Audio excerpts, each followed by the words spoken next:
এই ছবি ভাঙড় বা ডায়মন্ড হারবারের নয়, এই ছবি নয়াদিল্লির রাজপথের। লোকসভা ভোটের মুখে রাতের রাজধানীতে বাইক বাহিনীর দাপট।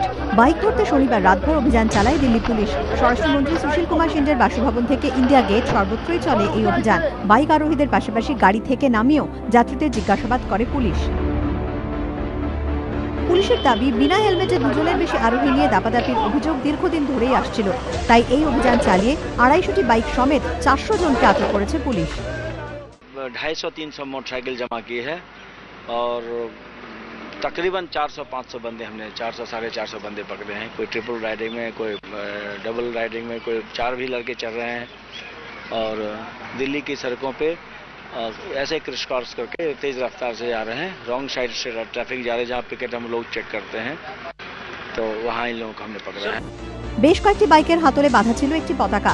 তবে কি ভোটের মুখে কোনো রাজনৈতিক দলের সমর্থনে এই মিছিল? যদিও এ বিষয়ে পুলিশ জানিয়েছে তদন্ত চলছে। এবিপি আনন্দ, নয়াদিল্লি।